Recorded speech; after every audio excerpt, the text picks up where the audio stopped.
सवाल। भारत एक किस्म से दो जंग लड़ रहा है।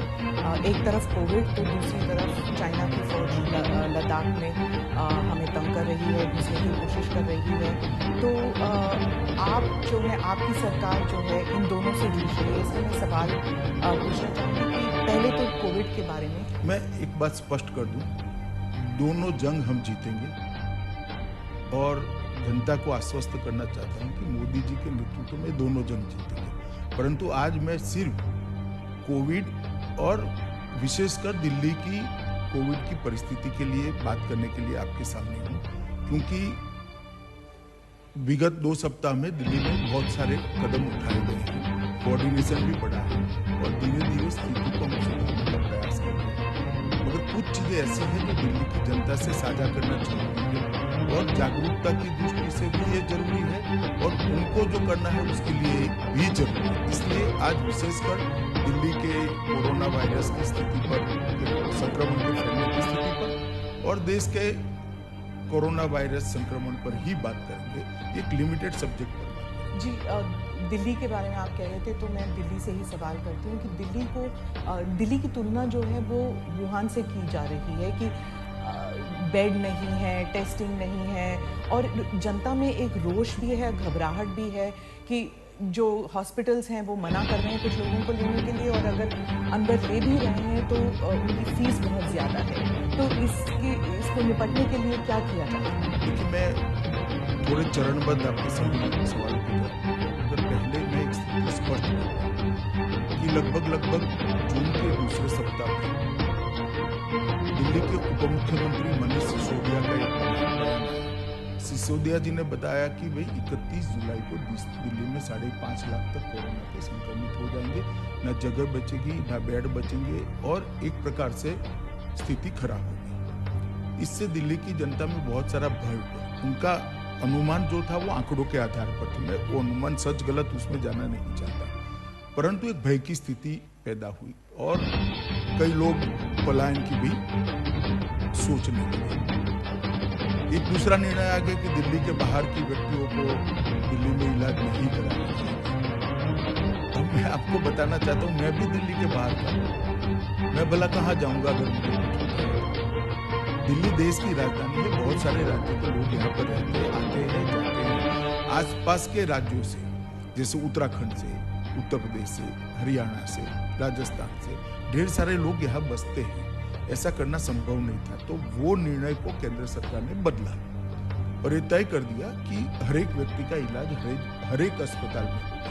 और उसके बाद में मैंने 14 तारीख को एक कोऑर्डिनेशन की मीटिंग बुलाई और जो आप बात कर रहे हैं वो सारे फैसले कोऑर्डिनेशन की मीटिंग में हमने करे। ये कोऑर्डिनेशन की मीटिंग बुलाने की जरूरत इसलिए पड़ी कि दिल्ली का जो एडमिनिस्ट्रेटिव खाका है इसमें 3, जहां तक कोरोना का सवाल है, 3 एडमिनिस्ट्रेटिव रोल 3 संस्थानों का आता है। तो दिल्ली सरकार स्वतः, दूसरा एमसीडी 3 म्युनिसिपल कॉर्पोरेशन और तीसरा भारत सरकार।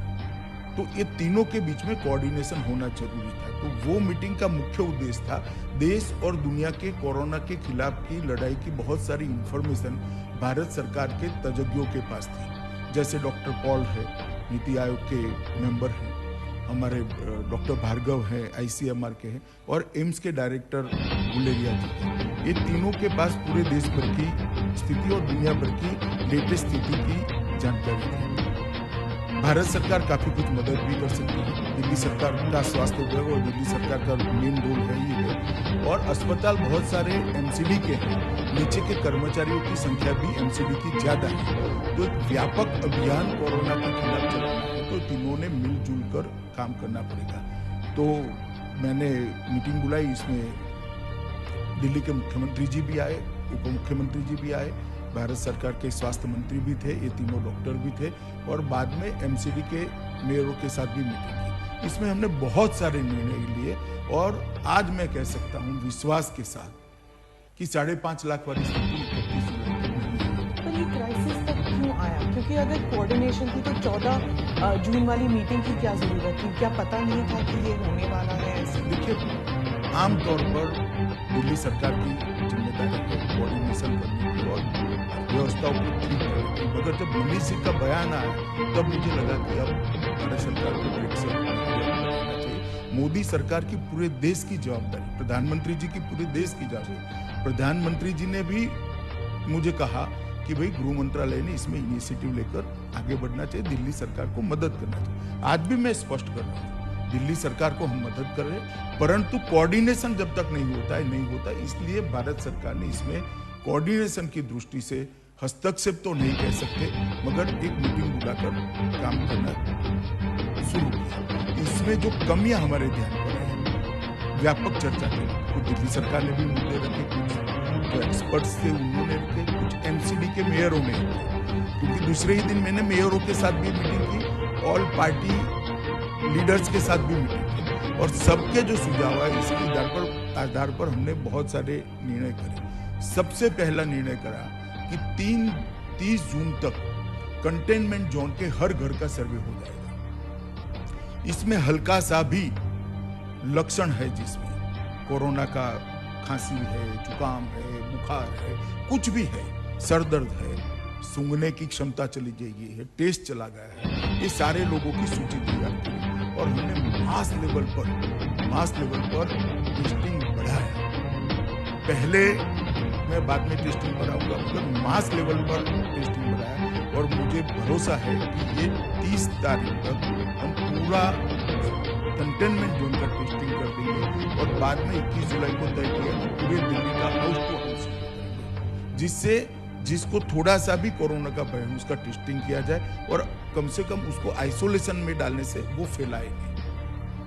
ताज्जुब तो इस बात की हो रही थी कि आप होम मिनिस्टर हैं, गृह मंत्री हैं, तो गृह मंत्री होने के नाते आपको हर स्टेट, हर राज्य को देखना है, गुजरात हो, महाराष्ट्र हो, लेकिन दिल्ली में ऐसी क्या केओस वाली सिचुएशन आ गई। और इंग्लिश में एक कहावत है, too many cooks spoil the broth, कि एक तरफ चीफ मिनिस्टर हैं, एक तरफ लेफ्टिनेंट गवर्नर हैं, उस पर आप भी आ गए हैं, तो इसमें तालमेल अब बढ़ा है। जरा भी कोई खींचातानी नहीं है, बिल्कुल। मैं आपको आंकड़ों के आधार पर बता सकता हूँ परिस्थिति। दिल्ली सरकार ने हमें कहा कि एम्बुलेंस बनानी है, ऑक्सीजन सिलेंडर बनाने हैं, वेंटिलेटर बनाने। हमने 500 ऑक्सीजन सिलेंडर इमीडिएटली दे दिए, 10,000 के करीब ऑक्सीनोमीटर दे दिए, 440 वेंटिलेटर दे दिए हैं, और भी जरूरत पड़ेगी तब देते जाएंगे। और एम्बुलेंस के लिए भी दिल्ली सरकार को अधिकृत किया गया है कि वो ओला, उबर और ऐसी कंपनियों के साथ मिलकर एम्बुलेंस की व्यवस्था करें और अच्छे से चल रहा है। सबसे आपको ताज्जुब होगा, सबसे बड़ी खराब परिस्थिति डेड बॉडीज की थी। लगभग 400 से ज्यादा, 350 से ज्यादा डेड बॉडीज संस्कार बगल के पड़े हुए। हमने तय किया था कि 2 दिन के अंदर सभी डेड बॉडीज का अंतिम संस्कार कर दिया जाएगा अपने अपने धर्म के हिसाब से, और आज एक भी डेड बॉडी पेंडिंग नहीं है।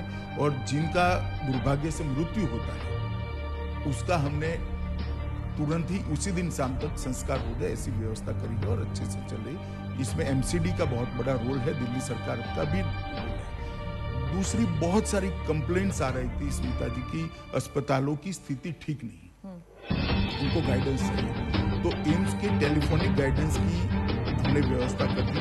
अस्पताल से कोई भी व्यक्ति वो डेडिकेटेड नंबर पर फोन करता है तो एम्स के विशेषज्ञ वहाँ उपस्थित होते हैं, वो पेशेंट की हालत को टेलीफोनिकली जानकर वो डॉक्टर जो दिल्ली सरकार के अस्पताल का है इसको गाइड करते हैं और तुरंत ही सर्वश्रेष्ठ इलाज की दिशा में उसको हम आगे बढ़ाते हैं। और 3 टीमों का गठन कर दिया, जिसमें दिल्ली सरकार के भी डॉक्टर थे, भारत सरकार के भी, एम्स के भी डॉक्टर थे और आईसीएमआर के भी विशेषज्ञ थे। उन्होंने सभी अस्पतालों का निरीक्षण कर स्थान पर जाकर जो कमियां थी उसको दूर करने के लिए कदम उठा दिए। आप कल्पना कर सकती है, हर वार्ड का सर्वे, हर वार्ड की सिस्टम को हमने ठीक करने का काम किया है और इसके लिए मानव संसाधन भी बढ़ाए हैं और कर्मचारियों को वित्तीय प्रोत्साहन देने के लिए भी दिल्ली सरकार ने अच्छा कदम उठाया है। मानव संसाधन की बात चलिए तो क्या ये अभी जैसे आपने 10,000 बेड्स का खोला है 5000 बेड। इन सब के लिए वेंटिलेटर्स और नर्सिंग स्टाफ, डॉक्टर्स, ये सब उपलब्ध हैं कि इनके लिए एडवर्टाइजिंग तो हमने देखे नहीं है, तो कहाँ से आएंगे? देखिए ऐसा है, सपोर्ट स्टाफ मैं बताता हूँ आपको कहाँ से आएंगे। जो रिटायर्ड कर्मचारी थे उनकी पूरी लिस्ट बनाई गई है, एक कॉल सेंटर से उनका संपर्क किया गया, उनको वापस लाने के लिए करा है, और बहुत सारे रिटायर्ड कर्मचारियों को लाए हैं। पैरामिलिट्री फोर्सेस के मेडिकल टीमों को लगाया गया है, जैसे अभी 10,000 बेड का जो कोविड सेंटर बना है वहाँ पर पूरा ITBP लगा, 16,000 बेड रेलवे बना रही है, उसका पूरा सेना ने जिम्मा लिया है। ये सारी चीजें हमने मेडिकल सुविधाएं, मानव संसाधन बढ़ाने के लिए।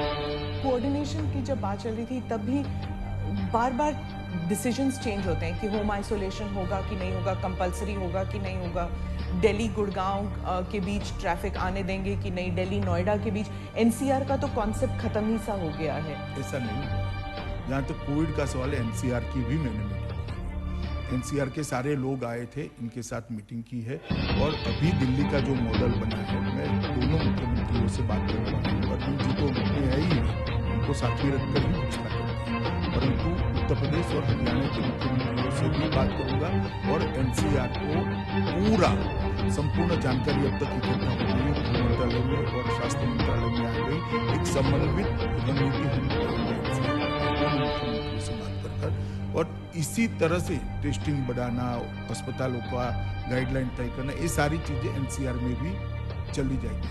मैं आपको बताना चाहता हूँ कि बहुत कोऑर्डिनेशन से हम आगे बढ़े हैं और ढेर सारे फैसले लिए हैं। जब नेशनल लेवल पर बात होती है तो प्रधानमंत्री जी ने भी चीफ मिनिस्टर्स के साथ मीटिंग की, आपने भी की है, लेकिन ऐसे लगता है जैसे राजनीति जो है वो हावी है even in this Covid fight. Piyush ji ने ट्रेन्स का इंतजाम किया तो ममता जी ने मना कर दिया, या फिर उद्धव जी ने कहा कि हमें नहीं चाहिए अभी। तो इस सब में जो फेडरल स्ट्रक्चर है वो जैसे लग रहा था कोलैप्स कर गया। शुरुआत में तो ठीक था, लेकिन अब जैसे लगता है कि पॉलिटिक्स जो है वो हावी है। छोटी छोटी बातों जैसे यहाँ पर आपने जिक्र किया कि भाई होम आइसोलेशन में विवाद होगा, कोई विवाद नहीं हुआ। देखिए दिल्ली में जितने भी डेथ हुए थे कोविड के कारण, इनका एनालिसिस हमने एक्सपर्ट्स के साथ करा है। लगभग 50% डेथ एक दिन से 3 दिन के अंदर एडमिशन के अंदर ही हो गए। इसका अर्थ ये होता है कि होम आइसोलेशन से व्यक्ति ज्यादा अपनी स्थिति बिगाड़ कर आता है। अब हमने रैपिड टेस्ट, मतलब एक फास्ट टेस्टिंग की प्रक्रिया चालू करी है, और उसके कारण जो पॉजिटिव पाए जाते हैं, इसमें 2 क्राइटेरिया। एक तो आइसोलेशन के लिए जिसके घर में 2 कमरों से ज्यादा व्यवस्था ही नहीं है, वो क्या आइसोलेशन करेगा? तो क्वारंटाइन सेंटर में जाए। दूसरा, जिनको डायबिटीज है, ब्लड प्रेशर है, कैंसर आदि कोई बड़ी बीमारी है जिसके कारण इसकी इम्यूनिटी कम हुई है, ऐसे लोगों को भी हमने आइसोलेशन सेंटर में भेजने के लिए निर्णय किया। अब इस पर थोड़ी बयानबाजी होगी, राजनीति है स्मिता जी, मगर फैसलों से कोई फर्क नहीं पड़ा। जैसे मैं कहता हूँ, हमारी मीटिंग के पहले दिल्ली में 25 मार्च से 14 जून तक लगभग 2,41,000 टेस्ट हुए थे। प्रतिदिन 4500 टेस्ट होते थे। अब 15 जून से लेकर 25 जून तक 11 दिनों में 1,75,141 टेस्ट, प्रतिदिन 16,000 टेस्ट, तो 4.5 गुना टेस्ट की बढ़ोतरी करनी। इसीलिए नंबर तो प्रारंभिक बढ़ेंगे, मगर वो फैलने की गति भी कम हो जाएगी। हाँ। मैं ये स्पष्टता करना, कॉन्टैक्ट ट्रेसिंग भी हो रहा है, तो मैं ये स्पष्टता करना चाहता हूं कि अभी मानो 3,000 तक नंबर एक दिन 4900 4,800 तक गया, मगर अब 3,400 3,200 आता है। ये इसलिए आता है कि पहले 4500 की जगह 16,000 टेस्ट हो रहे हैं, तो नंबर थोड़ा बढ़ेगा, मगर ये जो 3,400 लोग आइडेंटिफाई हो गए, इनके आइसोलेशन के कारण वो फैलाएंगे नहीं। वो जिन को मिले इनके भी हम दूसरे दिन टेस्ट कर रहे हैं। ये पूरी व्यवस्था नीचे तक, वार्ड तक, घर तक करने की व्यवस्था दिल्ली सरकार, भारत सरकार और MCD ने मिलकर करी। इसके कारण गति निश्चित रूप से कम होगी, और ये छोटा मोटा इधर उधर चलता है। देखिए राजनीति में सब लोग अपना अपना पर जो हो ना ना मतलब एक गृह मंत्री होने के नाते आपको हॉस्पिटल जाना पड़ा, मतलब एलएनजेपी हॉस्पिटल, ये it was like a shocking visual कि आप एलएनजेपी हॉस्पिटल जहाँ पे इतने सारे कोविड पेशेंट्स थे, आप वहाँ पे चले गए, तो सिचुएशन ऐसा नहीं, लगता है देखिए पैनिक से। इससे स्वास्थ्य कर्मचारियों का हौसला अफजाई भी हुआ, जनता का भी विश्वास बढ़ा है। और इसके बाद हमने कुछ फैसले लिए, जैसे हर वार्ड में सीसीटीवी लगाया, तो अब हमें बाहर देखकर बाहर बैठकर मालूम पड़ता है कि स्टाफ है कि नहीं, चेकिंग ढंग से होती है या नहीं होती है, उनको खाना पीना ढंग से मिलता है नहीं मिलता है। और जब रसोई बंद हो जाती थी वहाँ पर, कोई रसोई मतलब खाना बनाने वाला कर्मचारी ही अगर संक्रमित हो गया तो बंद हो जाता था, तो हमने एक वैकल्पिक व्यवस्था करी जिससे वैन से आते हैं। मैं वहाँ परिचारिकाओं को भी मिला, अपने नर्सिस बहनों को भी मिला, उनकी दिमागी मतलब लड़ रही है बहादुरी के साथ, फिर भी वो अपने आप को अकेला महसूस करते हैं। तो साइको सोशल काउंसलिंग की भी शुरुआत हमने की, इसके कारण एक उनका भी हौसला बढ़ा है। डॉक्टरों के साथ बात करने से जमीनी दिक्कतें भी काम में आई, और ये सारों को एम्स के डायरेक्टर भी मेरे साथ थे, आईसीएमआर के अध्यक्ष भी मेरे साथ थे। इस सब में इसको अपनी टीमें जो विजिट में गई, ये सारी चीजें हर अस्पताल की चेक कर उसी मॉडल पर उसको सुधारने का हमने काम किया। एक बाहर बोर्ड लगा दिया गया, इलेक्ट्रॉनिक डिस्प्ले, और बेड का रियल टाइम स्टेटस हर घंटे वहाँ होता है, जिससे कोई मरीज को ना बोल सके। इस प्रकार की काफी व्यवस्था करी। ये सब इंफॉर्मेशन जो है, ये देखिए पहले होता था कि प्रेस कॉन्फ्रेंसेस होती थी, जीओएम्स होती थी, जीओएम के बाद मिनिस्टर्स जो थे वो बता देते थे ये सब इंफॉर्मेशन, पर अब वो प्रेस कॉन्फ्रेंस कम और लगभग ना के बराबर है, 2 हफ्ते में 2 या 3 सिर्फ इंफॉर्मेशन वेबसाइट पे डाला जाता है। जैसे आपने अभी बताया कि ये सब हो रहा है, ये सब इंफॉर्मेशन लोगों के पास नहीं था अभी तक, इसलिए तो सुविधा जी मैं आपके सामने तो दिल्ली सरकार ने कहा है कि अनऑफिशियली कह रहे हैं कि कम्युनिटी ट्रांसमिशन दिल्ली में हो चुकी है, लेकिन ये जो है ये ऑफिशियली सिर्फ सेंट्रल गवर्नमेंट कह सकती है, तो क्या ये सही है कि दिल्ली में कम्युनिटी ट्रांसमिशन हो चुका है कोविड का? देखिए, मैं कुछ भी छिपाना नहीं चाहता, और छिपाने से आगे का रास्ता भी संकरा होता है, खुलता नहीं है। मैंने इसकी 3 सबसे सीनियर अफसरों से बात करी है, डॉक्टर पॉल, आईसीएमआर के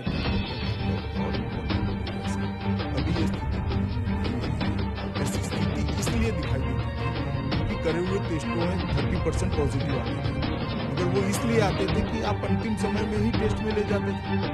अब जब हम 20,000 टेस्ट करने लगे तो ये स्थिति नहीं। आप मेरी बात समझ रही थी? और जरा भी, और मैंने इसकी टेक्निकल चर्चा भी की है, और किसको कहा जाएगा ये भी चर्चा करिए। आज दिल्ली में ऐसी स्थिति नहीं है, घबराने की जरूरत नहीं। अगर आप ओवरऑल देखें 3 महीने में, तो जो पहले जो क्रिटिसिज्म चल रही थी इंडिया के खिलाफ कि हमने श्रमिकों का देखा नहीं है, और जिस तरह उनकी ट्रीटमेंट हुई थी, उनके लिए कोई व्यवस्था ही नहीं थी वापस जाने के लिए। उसके बाद अब गरीब कल्याण योजना, गरीब रोजगार योजना जो है मनरेगा के तहत, क्या उनके लिए अब जो किया जा रहा है वो काफ़ी है? देखिए, मैं आपको इस समस्या में मुझे लगता है कि ढंग से सरकार के प्रयासों को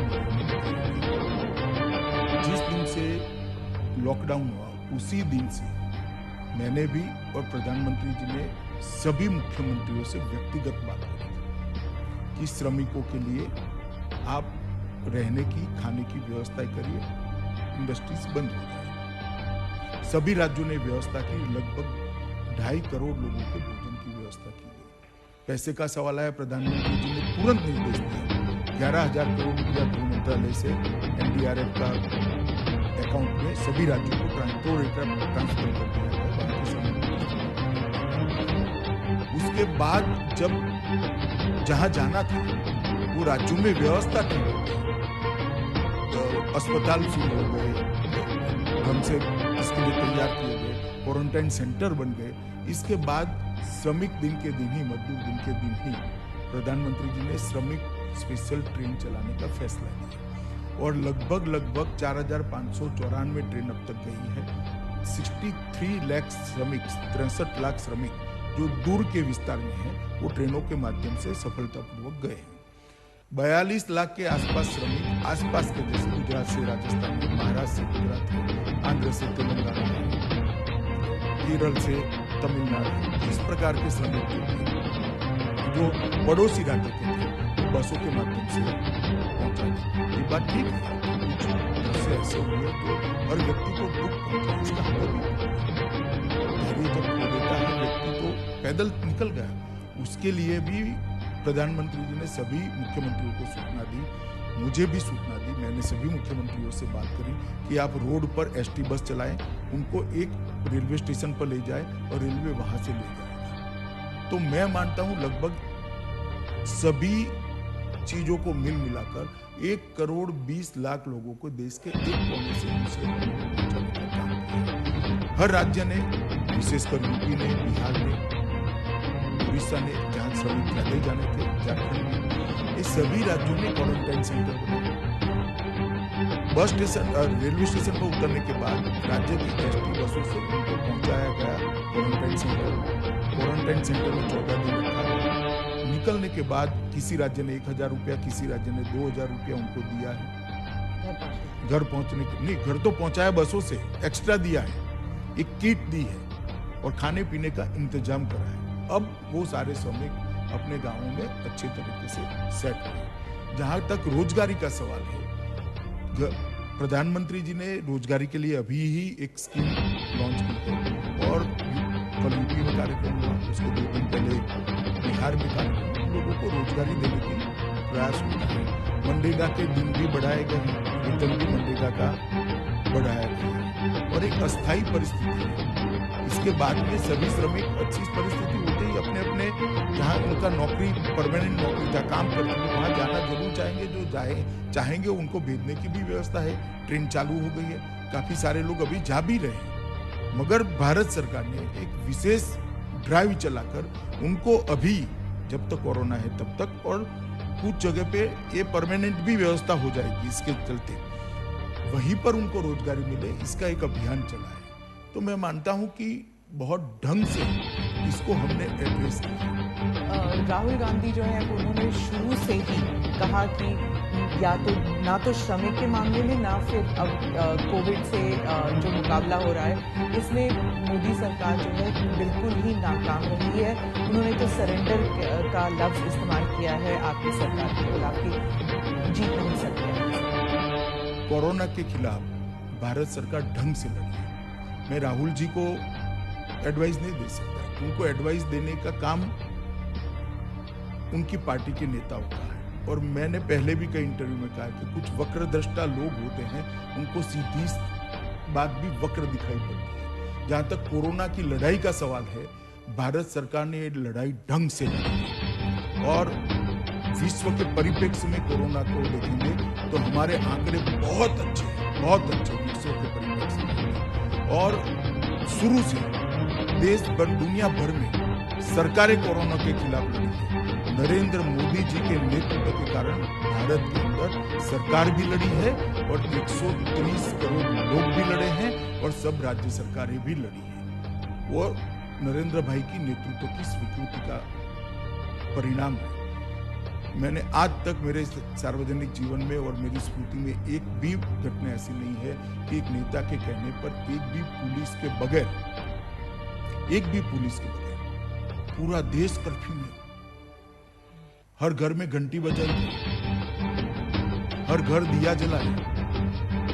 देश के करोड़ों लोग कोरोना वॉरियर्स के लड़ाई को, उनके साहस को, उनके बलिदान को एक्नॉलेज करें। और इसी का परिणाम है कि कोविड के कारण प्रति 10 लाख आबादी भारत में 357 लोग संक्रमित, कल तक का मैं डेटा करें, विश्व में 1250 और 357 से आप अंदाज लगा सकते हो कि हम रोकने में कितने सफल हुए। कुछ लोग मुझे कहते थे कि अमित भाई मृतदेहों की ट्रकें भरी जाए, मुझे सावध करने के लिए कहते थे। मैं नाम देना नहीं चाहता, मगर उनके मन में भय था।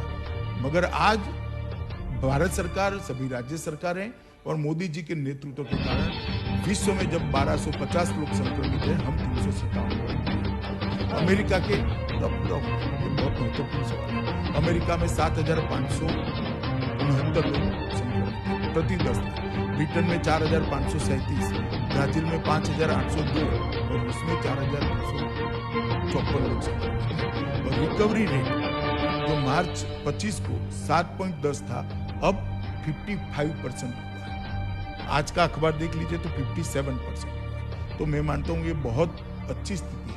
और जहां तक मृत्यु का सवाल है, जो एक्चुअल आउटकम है लड़ाई का, कि कितना मृत्यु कम कर सकते हो, मानव की मनुष्य की जान कितनी कम जाएगी, इसके भी आंकड़े देख लीजिए। प्रति 10 लाख वैश्विक औसत 63.63, भारत की 11, अमेरिका की 383, ब्रिटेन की 637 है, ब्राजील का 259 है, रूस का 60 है। तो मैं मानता हूं भारत जैसे देश ने विकसित देशों के कंपैरिजन में भी ये लड़ाई बहुत अच्छे से लड़ी है। ये बात सही है कि अब कहना है तो कह सकते 11 भी क्यों हुई है, कहना है तो आप कह सकते हो। आप विकसित देश के बारे में कह रहे तो भारत विकासशील देश है और हमारे लिए डेवलपिंग नेशन है, तो हमारे लिए जो है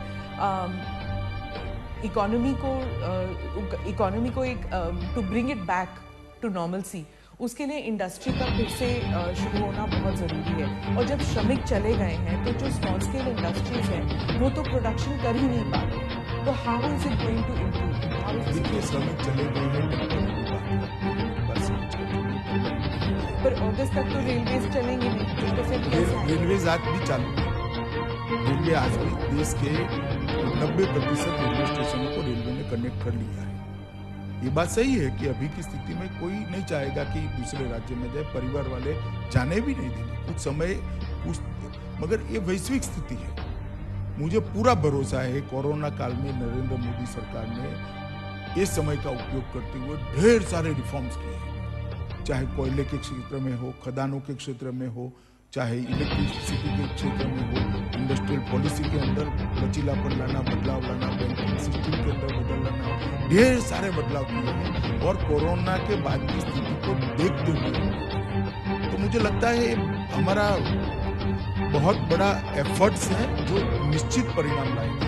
हाँ, परंतु टेम्पररी पूरे विश्व की अर्थव्यवस्था को जब असर होगी तो भारत भी कैसे बच सकता है, मगर वो असर को मिनिमाइज करने के लिए, कम से कम करने के लिए नरेंद्र मोदी जी ने बहुत सारे एफर्ट्स किए हैं, सफल नेतृत्व किया है देश का और इसका परिणाम भी अच्छा आएगा। 3 या 4 महीने हो चुके हैं, पूरे मुल्क का फोकस जो था वो कोविड पे था और अभी भी है, लेकिन राजनीति बैक सीट नहीं ले सकती। आपने हाल ही में ट्वीट किया था इमरजेंसी को लेकर, जब आपने कहा था कि बोलने के लिए फ्रीडम नहीं है कांग्रेस पार्टी में, और कांग्रेस पार्टी के कुछ लोग कहते हैं तो क्या बीजेपी में है, बीजेपी में भी लोग बोल नहीं सकते हैं, तो क्या आपकी पार्टी में भी डेमोक्रेसी है? आपकी पार्टी में भी जो यंग लीडर्स हैं वो आपको सुझाव देते हैं कोविड को लेकर हो या फिर लद्दाख को लेकर हो? क्या आपके जो सीनियर लीडर्स हैं वो वैसे ही ओपन है जैसे कि आप कहते हैं, या फिर कांग्रेस सही है कि आपकी पार्टी में नहीं है? देखिए, ये बहुत डेमोक्रेसी एक बहुत व्यापक शब्द है। डिसिप्लिन और स्वतंत्रता भी अपने अपने संदर्भ, अपनी जगह रखते हैं। इस सब दायरे से बाहर निकलकर मैं एक बात आपको कहना चाहता हूँ। कांग्रेस पार्टी के सवाल पूछते हैं तो मैं थोड़ा आपको सवाल पूछना चाहता हूँ। अडवाणी जी के बाद श्री राजनाथ जी, बाद में श्री नितिन जी, बाद में फिर राजनाथ जी, मैं बना, अब नड्डा जी। कोई परिवार का आदमी है? इंदिरा जी के बाद कांग्रेस पार्टी का एक अध्यक्ष बता दीजिए जो गांधी परिवार के बाहर है। क्या डेमोक्रेसी की बात है? और मैंने कोविड के समय कोई राजनीति नहीं करी। आप मेरे 10 साल के ट्वीट निकाल दीजिए सार्वजनिक बयान, हर 25 जून को मैं बयान देता हूं कि इमरजेंसी एक ऐसी चीज है जिसको देश की जनता ने याद रखना चाहिए, क्योंकि हमारे लोकतंत्र के मूल पर, इसकी नींव पर प्रहार हुआ था। इस देश की जनता ने कभी भूलना नहीं चाहिए।